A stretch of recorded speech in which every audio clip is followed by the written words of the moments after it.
Le baptême du Saint-Esprit s'opère au moment de la séparation, où l'on entre spirituellement dans une union avec Christ ressuscité et uni au Saint-Esprit. Nous sommes tous sauvés et justifiés par la foi, mais cela s'arrête là. On fait référence à Josué et au Jourdain sans rien y comprendre.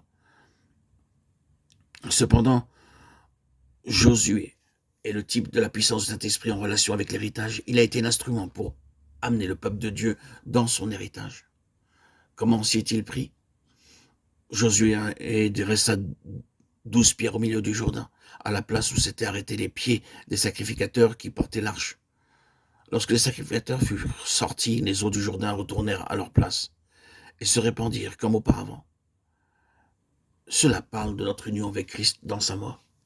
Ils enlevèrent 12 pierres du milieu du Jourdain, ils les emportèrent avec eux et les déposèrent dans le lieu où ils devaient passer la nuit. C'est le témoignage de notre union avec Christ dans sa résurrection. Ce n'est pas pour autant qu'ils commencèrent la conquête du pays. Il leur fallait d'abord passer par la circoncision.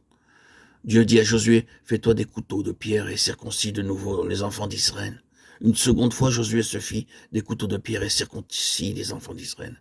C'est avec des couteaux de pierre et pas autrement que Josué les circoncis. Car comme la pierre provient de l'œuvre de Dieu, la circoncision vient de Dieu. Il nous a déjà séparés de l'ancienne création en nous plaçant dans le Fils ressuscité. Nous sommes donc circoncis séparés et nous devons entrer maintenant dans les réalités de notre union en livrant notre âme à la mort et en nous offrant à Dieu. Quand cette base sera atteinte, le Saint-Esprit accomplira son œuvre et nous séparera. Nous entrerons alors dans les réalités de notre position en Christ, ressuscité et glorifié. Ce n'est qu'alors, mais pas avant, que nous devenons une bouche de Dieu. Dieu ne nous confiera rien dans son œuvre avant que cela soit. Une assemblée qui est utilisée implique obligatoirement la révélation de Christ et de la croix. La révélation comprend deux aspects. Christ en tant que personne, l'Église qui est son corps, l'homme corporatif. Arrêtons-nous sur le passage de l'Épître aux Romains, chapitre 16, verset 25. À celui qui peut vous affermir selon mon évangile et la prédication de Jésus-Christ, conformément à la révélation du mystère caché pendant des siècles.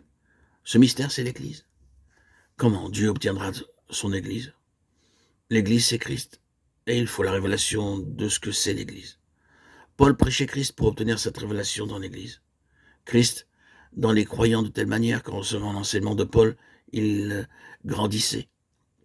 L'Église était alors la révélation de Dieu. L'Église d'Éphèse avait atteint une stature spirituelle exceptionnelle, et ceux qui entraient dans cette Église étaient réellement en présence du Seigneur.